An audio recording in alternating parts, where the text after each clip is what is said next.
¿Sabías que el 80% de los fumadores quieren dejar de fumar y no saben cómo lograrlo? En la Asociación Argentina de Tabacología tenemos un equipo de expertos que pueden ayudarte.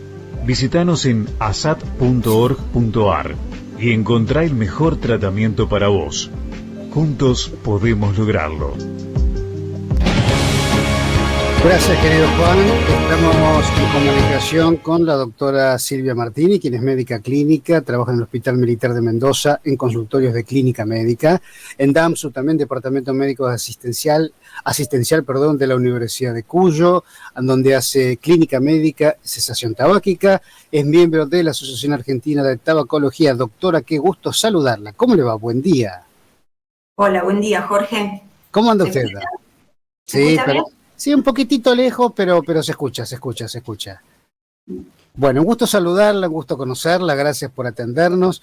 Y bueno, la eternísima pregunta de por qué nos cuesta tanto dejar de fumar, que abre tantos disparadores, tantas cuestiones para conversar desde todo ámbito de la salud y por supuesto desde lo biológico también es es extenso de poder comentarlo, ¿no? Sí, en realidad por eso cuando hablábamos de qué tema podíamos charlar, me parecía interesante esto de que los fumadores quedan como atrapados en esto del tabaquismo y por qué es tan difícil dejar de fumar, tratar de darle una explicación a esto, ¿no? Y bueno, lo importante es que la nicotina es una sustancia que es un alcaloide, que es estimulante, que viene de una planta del tabaco. El Nicotelia en tabaco tiene alta concentración, pero no deja de ser una droga socialmente aceptada, pero altamente adictiva. La nicotina, su acción en el cerebro y la dependencia que deja al paciente que fuma sería el mecanismo por el cual los pacientes quedan atrapados en este hecho de no poder dejar de fumar. Entonces vamos a tratar de explicar un poquito cómo actúa la nicotina en el cerebro. Bien.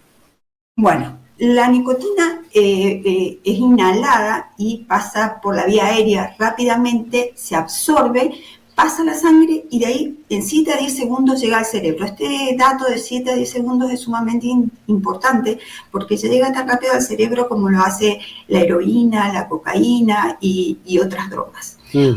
Una vez que llega al cerebro, va a actuar en unos receptores que son como unas casitas, que todos tenemos esos receptores en el sistema nervioso central para otras sustancias, pero una vez que llega la nicotina, tiene mucha afinidad por esos receptores y se une al receptor. Sería como que el receptor sería la cerradura y como que la nicotina es la llave para entrar al cerebro. Una vez en el cerebro, activados estos receptores, cada vez que el fumador vuelve a fumar, los receptores se van modificando y se van multiplicando.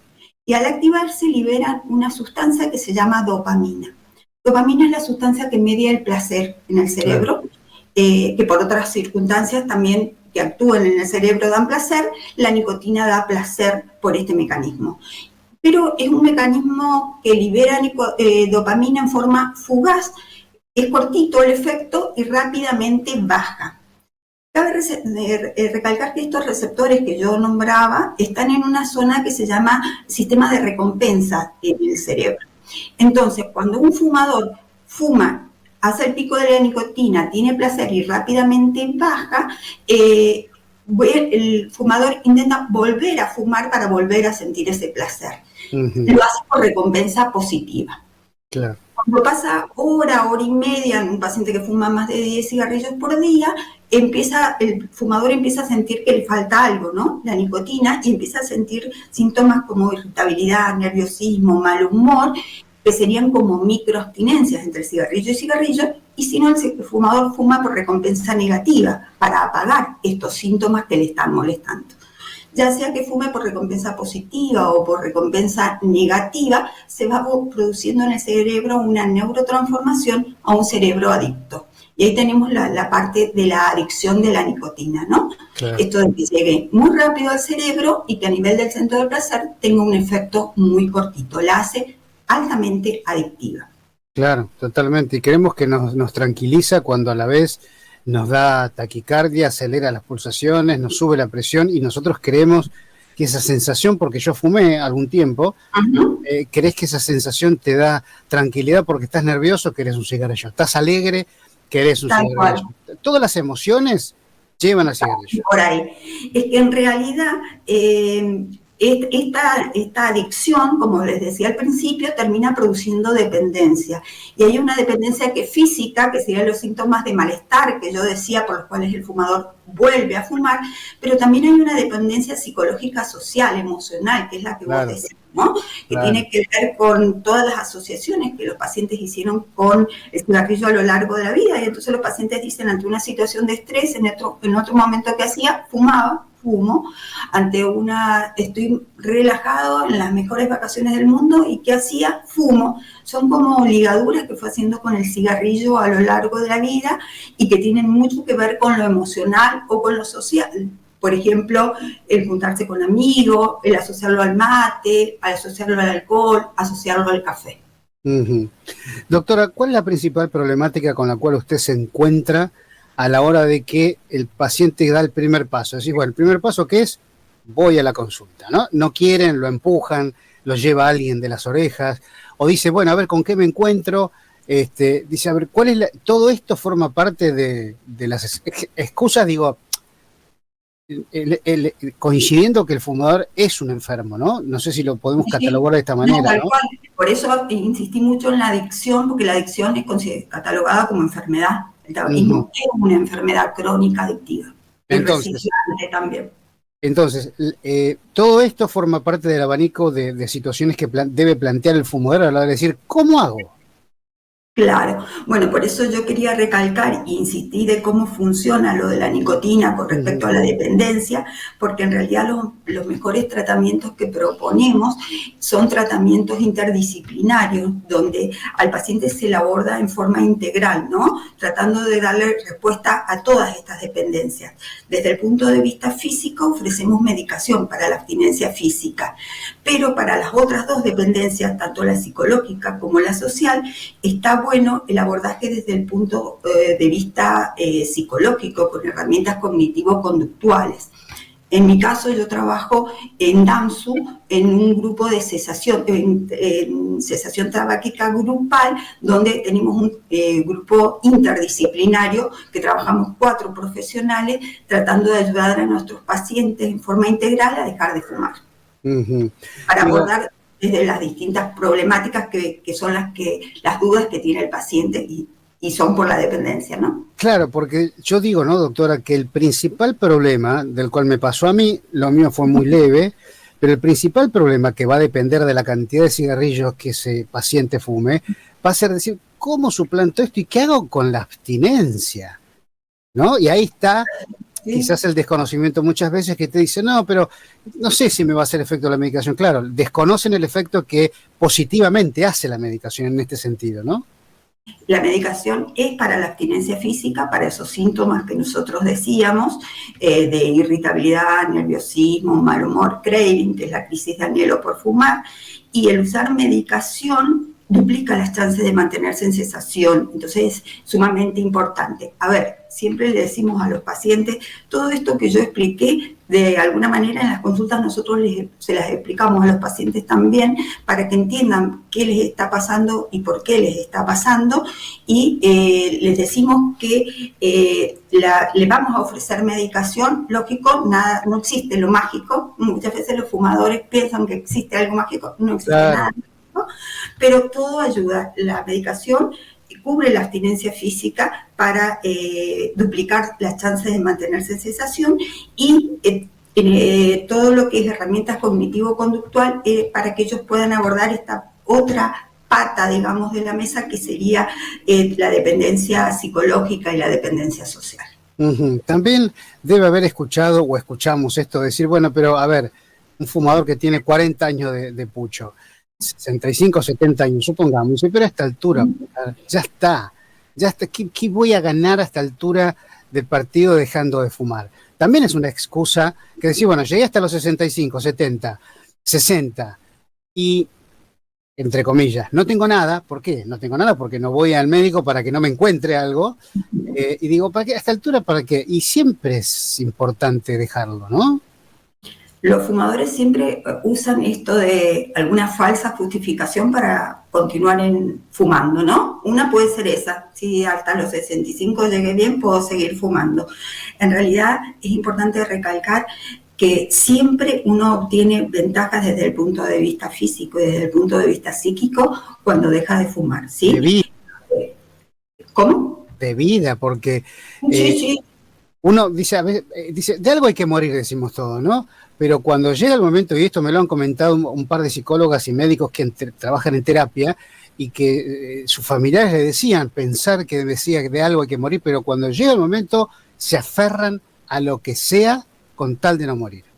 Igual nosotros, esto que vos decís, es re común que los pacientes los digan en los grupos y en las entrevistas, las consultas que hacemos. Nosotros les explicamos a los pacientes que todos nos vamos a morir, eso es así, pero es importante la calidad con la que uno llega a esa etapa final de la vida. El fumador no llega con buena calidad de vida y en esa etapa puede sufrir mucho y eso nadie lo quiere. Si alguien ha visto a alguien que tiene POC, que tiene cáncer de pulmón, que usa oxígeno domiciliario, no es calidad de vida. Entonces, lo que se ofrece con dejar de fumar es sobre todo calidad de vida, ¿no? Uh-huh. Siempre recuerdo y traigo a colación las palabras de Sandra porque fue un caso del cual nos llamó a todos la atención y por qué él hacía después docencia, cuando decía que en su época era canchero fumar, era síndrome de síntoma de macho, ¿no? De tener un pucho en la boca. Sí. Era canchero, ¿no? Y él decía que no lo dejaba porque no le hacía nada a la voz, lo dejaba cantar bien. Entonces había menos información. Pero cuando él ya queda en esta instancia del doble trasplante, que ya estaba prácticamente un discapacitado, él hacía mucha docencia para que dejen de fumar y decía que a una distancia de 10 centímetros él no podía apagar una vela. Y ese simple comentario que a algunos puede parecerle una pavada, a mí me choqueó tanto para imaginar la capacidad de respirar que no, uno se ahoga de solo pensarlo. ¿No? Totalmente, por eso apuntamos a esto, ¿no? A calidad de vida. Doctora, bueno, la verdad que hay tantos temas para conversar y esto de intentar de que el paciente también reconstruya sus hábitos, ¿no? El hecho de ir a tal lugar, porque nos juntamos con los muchachos con el café, la cervecita y un pucho. Y eso también hay que cambiarlo, ¿no? Sí, eso tiene mucho que ver con lo que decíamos de la dependencia psicológica y social, sobre todo social. Muchos pacientes dicen, fumo en los recreos del trabajo con mis compañeros, o me junto a comer un asado y fumo, o nos juntamos a ver una película y fumo. O sea, tienen muy pegado esto social. Y lo social en general también va acompañado de el alcohol, el café, todo eso, o sea que es como un camino para que salga todo junto. En realidad, sobre eso se trabaja mucho en los talleres para que los pacientes en la primera etapa, nadie dice que nunca más van a poder tomar alcohol, ni van a poder juntarse con los amigos, ni van a poder tomar mate. Pero se hace mucho hincapié si los pacientes tienen muy importante esta asociación, que en las primeras etapas, si tomaban mate, lo cambien por jugo de fruta, lo cambien por agua helada, que el alcohol no lo consuman en los primeros días de abstinencia, para que sea más llevadero el proceso. Convengamos que estamos tratando de que este proceso de dejar de fumar sea lo más llevadero posible, entonces la primera semana de abstinencia hay que explicarle esto a los pacientes y trabajarlo con ellos para que sea mucho más llevadero. Uh-huh. Doctora, en algunos casos puede llegar a servir los parches, chicles. Y siempre, eso es el tratamiento médico al que yo me refería para la abstinencia física. Los parches, los chicles, el bupropión, que es un antidepresivo. Hoy por hoy esa sería la medicación con la que disponemos y que está aprobada en nuestro país para cesación tabáquica. Hay otras medicaciones que se consiguen en Europa o en Estados Unidos que acá hoy por hoy todavía no están aprobadas para usarse, que creo que prontamente sí se va a conseguir. Pero Todavía contamos con el bupropión, los parches de nicotina y las formulaciones rápidas como pueden ser chicles, caramelos o spray de nicotina. ¿Hay demanda, doctora, para dejar de fumar o sigue siendo un tema que tan difícil de acceder a la consulta, que es el primer paso, ¿no? En realidad, donde yo trabajo hay un programa y entonces cada mes y medio empieza un programa nuevo, se hace difusión. Es un programa que es abierto a la comunidad, o sea, no solo atendemos pacientes de DAMSU, sino que es abierto a cualquier paciente que sea de Mendoza que quiera concurrir al programa. Y más o menos la demanda sigue siendo la misma de los pacientes que nos llegan a nosotros, ¿no? Tenemos grupos siempre entre 8 y 10, 12 pacientes por grupo. Hacemos un grupo cada mes y medio y todo el año hacemos. Tanto en el año laboral como en las vacaciones, nosotros seguimos trabajando en los programas estos de cesación tabáquica. Doctora, sí, perdón, dígame, por favor. No, perdón. Lo único que quería decir, por supuesto que cada vez las personas que concurren a los grupos por ahí son las de los grupos más duros. O sea, no vienen en general pacientes que fuman unos pocos cigarrillos, que hace unos años que empezaron a fumar.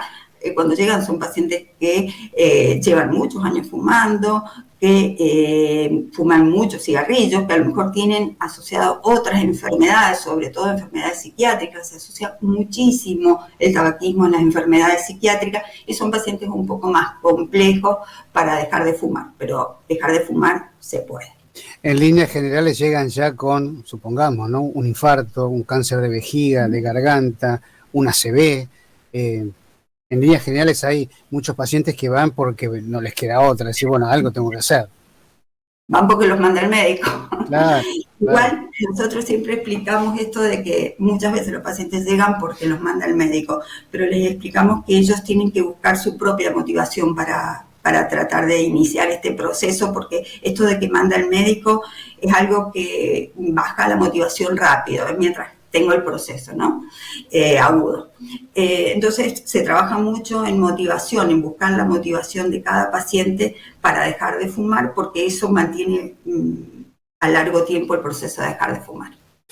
Doctora, qué placer escucharla, gracias. No sé si consulta, ¿no? Si se atiende también, se puede atender de manera virtual y en forma grupal, lo cual, por lo que converso con colegas suyos, la terapia grupal ayuda mucho a cada individuo, a escuchar al otro que le pasa lo mismo, poder animarse a hablar, ¿no? En realidad, el trabajar primero interdisciplinario, que haya profesionales de distintas clase, ¿no? En el grupo que yo trabajo hay una psicóloga social, hay una nutricionista y hay una profesora de educación física, además de que yo trabajo, y eso ya trabajar desde distintas áreas, un problema es muy interesante, y además, como vos decís, el acompañamiento de los pares es muy importante. A veces los fumadores piensan que le está pasando a ellos esto nada más. Claro. Nosotros cuando iniciamos los talleres hacemos grupos de WhatsApp, que son grupos operativos, nada más para hablar de tabaco y del proceso que estamos llevando a cabo, y ellos se acompañan muchísimo en el grupo de WhatsApp. Hoy tengo esto, yo también lo sentí, mira. Un ataque, ¿no? Un ataque de ansiedad, dice, ¿qué hago? Me está pasando esto, qué bueno que alguien, para tranquilizarte, toma aire, salí a la calle, ¿no? Tal cual. Tal cual, es sumamente interesante. Sí, nosotros trabajamos en general la mayor parte del tratamiento. Hoy por hoy hacemos talleres presenciales, pero también en el año incluimos 1 o 2 talleres virtuales para las personas que viven a distancia o que por razones de horario no pueden asistir presencialmente a DAMSU. Doctora, me encanta el mapa que tiene atrás, me encanta. Doctora Silvia Martini, un placer poder escucharla, conocerla y hasta muy prontito si podemos congeniar. Y le agradezco el esfuerzo por estar con nosotros esta mañana, pues sabemos que hizo un esfuerzo por acomodarse para estar con nosotros. Bueno, 1.000.000 de gracias por la invitación. Por favor. Y bueno, siempre los invitamos a que los que deseen se comuniquen con nosotros para dejar de fumar. Siempre se puede dejar de fumar, nadie dice que es fácil. Explicamos por qué, pero dejar de fumar sí se puede. Esa es la consigna. Ese es el mensaje final. Le mando un besote enorme. Bueno, muchísimas gracias. Gracias, doctora. Bueno, siempre el mensaje tan lindo que tratamos de dejar de los profesionales especialistas en cesación tabáquica, que se puede efectivamente, porque hay cientos de miles de casos que atestiguan esto, y este problema tan importante que es la problemática que más preocupa, que es la abstinencia, de decir, bueno, ¿qué hago? ¿Cómo suplanto? Creemos que cuando fumamos, esa sensación de querer fumar no puede ser suplida por absolutamente nada, y sí, créanme que sí, medicación, los patches, lo tiene que indicar el profesional, claramente, y el profesional especialista, ¿sí? Especialista en la materia. Se pueden meter en la página de la Asociación Argentina de Tabacología, en Instagram, @ASAT, y van a encontrar todo tipo de información.